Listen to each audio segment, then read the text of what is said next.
வணக்கம். இது நியூஸ் 8 தமிழ்நாடு செய்திகளை தொகுத்து வழங்குவதற்காக நான் பாலவேல் சக்கரவர்த்தி. செய்திகளை விரிவாக பார்ப்பதற்கு முன்னர் முதல் தலைப்புச் செய்திகளை பார்க்கலாம். இலங்கை கடற்படையால் கைது செய்யப்பட்ட 87 மீனவர்களை விடுவிக்க நடவடிக்கை தேவை. வெளியுறவுத்துறை அமைச்சர் ஜெய்சங்கருக்கு எழுதிய கடிதத்தில் முதலமைச்சர் மு.க. ஸ்டாலின் வலியுறுத்தல். தேனி தொகுதியில் அதிமுகவின் தோல்வி குறித்து பொதுச் செயலாளர் எடப்பாடி பழனிசாமி ஆலோசனை. தமிழ்ச்செல்வன், டிடிவி தினகரன் என பிரபலமானவர்கள் போட்டியிட்டதே காரணம் என்று அதிமுக நிர்வாகிகள் கூறியதாக தகவல். நேபாளத்தின் காத்மண்டுவில் புறப்பட்ட சில நிமிடங்களில் விழுந்து நொறுங்கிய விமானம்.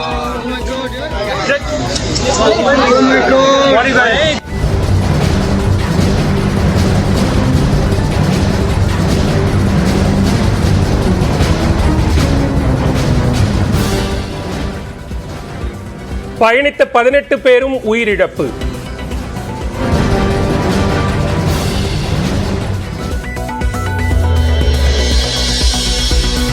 பட்ஜெட்டில் பல மாநிலங்கள் புறக்கணிக்கப்பட்டதாக கூறி மக்களவையில் எதிர்க்கட்சிகள் முழக்கம்.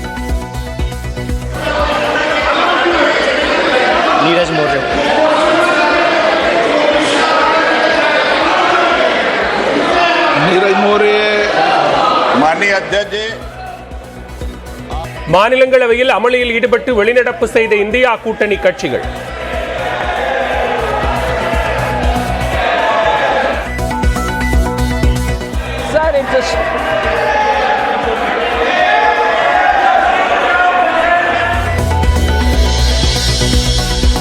பட்ஜெட்டில் குறிப்பிடாத மாநிலங்கள் புறக்கணிக்கப்பட்டதாக அர்த்தம் இல்லை என மாநிலங்களவையில் நிர்மலா சீதாராமன் விளக்கம்.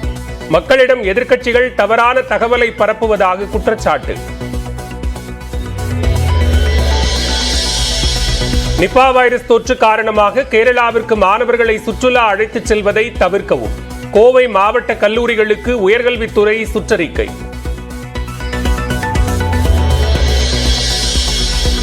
கள்ளக்குறிச்சி கள்ளச்சாராய உயிரிழப்பு குறித்து சிபிஐ விசாரணை கோரும் வழக்கு. ஆகஸ்ட் 1ஆம் தேதி இறுதி விசாரணை நடைபெறும் என உயர்நீதிமன்றம் அறிவிப்பு.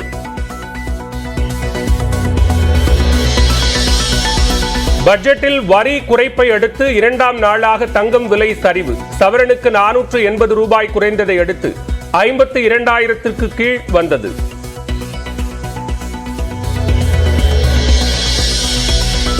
காங்கிரசின் தேர்தல் அறிக்கையை பட்ஜெட்டில் காப்பி அடித்ததாக குற்றம் சாட்டிய ப. சிதம்பரம்.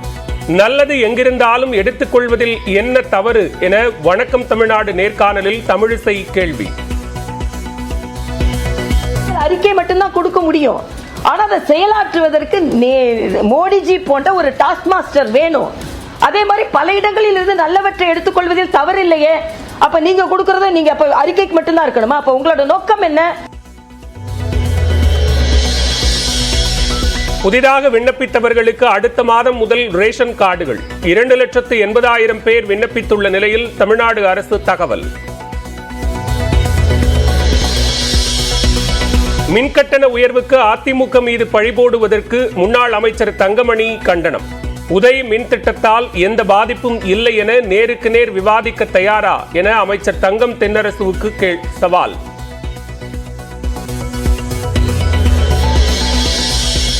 தமிழ்நாட்டின் பெயர் இடம்பெற்றிருக்க வேண்டும் என்றால் 25 தொகுதிகளில் வெற்றி பெற வைத்திருக்க வேண்டும். பாமக தலைவர் அன்புமணி விமர்சனம். தமிழ்நாட்டுக்கு பட்ஜெட்ல பேர் வந்திருக்கணும்னா தமிழ்நாட்டில் எப்படியாவது எங்களுக்கு ஒரு 25 MP ஜெயிச்சு கொடுத்துருக்கணும். காரணம்லாம் இல்ல சொல்றேன் நான். அங்கீகாரம் பெறுவதற்காக முறைகேடு செய்த 50 பொறியியல் கல்லூரிகள்.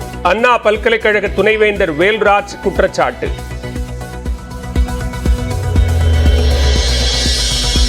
எட்டயபுரம் அருகே தூத்துக்குடி மதுரை சாலையில் விவசாயிகள் மறியல். காப்பீட்டுத் தொகை உள்ளிட்ட கோரிக்கைகளுக்காக போராடியவர்கள் கைது.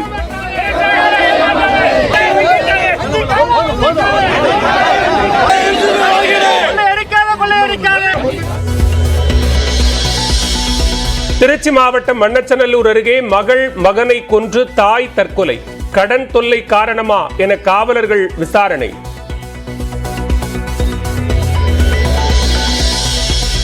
ஆந்திராவின் சித்தூரில் பேருந்துகளை இயக்குவது தொடர்பாக தகராறு. ஓட்டுநர் மீது பேருந்தை ஏற்றி கொன்ற பயங்கரம். பட்ஜெட்டில் பாரபட்சம் காட்டப்பட்டதாக கூறி மாநிலங்களவையில் இருந்து இந்தியா கூட்டணி கட்சியினர் வெளியேறிய நிலையில் நிதிநிலை அறிக்கையில் மாநிலங்களின் பெயரை குறிப்பிடவில்லை என்பதால் அவற்றை புறக்கணித்ததாக அர்த்தம் இல்லை என்று நிதியமைச்சர் நிர்மலா சீதாராமன் விளக்கமளித்துள்ளார். 2024-2025 நிதியாண்டுக்கான பட்ஜெட் நேற்று தாக்கல் செய்யப்பட்ட நிலையில் அதன் மீதான விவாதம் மாநிலங்களவையில் இன்று தொடங்கியது. அப்போது பட்ஜெட்டில் 2 மாநிலங்களுக்கு மட்டுமே முக்கியத்துவம் அளிக்கப்பட்டதாக கூறி இந்தியா கூட்டணி கட்சியினர் முழக்கங்களை எழுப்பினர். இதனிடையே மாநிலங்களவையில் பேசிய காங்கிரஸ் கட்சித் தலைவர் மல்லிகார்ஜுன கார்கே ஆட்சியை காப்பாற்றுவதற்காகவே இந்த பட்ஜெட் தாக்கல் செய்யப்பட்டதாக விமர்சித்தார்.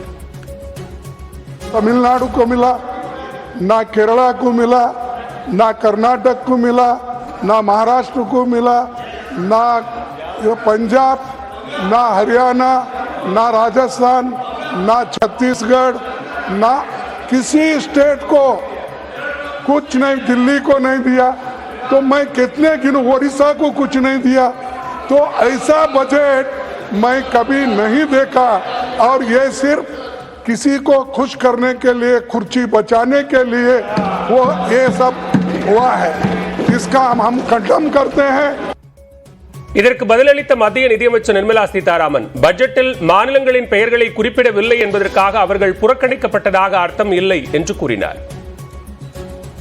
If the speech does not mention the name of a particular state, does it mean that the schemes of the Government of India, the programs of Government of India, the externally aided assistance which we obtain from the World Bank and ADB and AIB and so on, institutions such as that, don't go to these states? They go as per a routine. I would challenge the Congress party for all the budget speeches that they've delivered, that in each of the budget speeches, have they named every state of this country? கடந்த 10 ஆண்டுகளாக மத்திய அரசின் எந்த திட்டங்களையும் செயல்படுத்தாத மேற்கு வங்கம் போன்ற மாநிலங்கள் தற்போது மட்டும் கேள்வி எழுப்புவது ஏன் என்று நிர்மலா சீதாராமன் அவசியமாக கேள்வி எழுப்பினார். நிதிநிலை அறிக்கை தொடர்பாக மக்களிடம் எதிர்க்கட்சிகள் தவறான தகவலை பரப்புவதாகவும் நிர்மலா சீதாராமன் குற்றம் சாட்டினார். இந்நிலையில் இந்தியா கூட்டணி கட்சியினர் மாநிலங்களவையிலிருந்து வெளிநடப்பு செய்தனர்.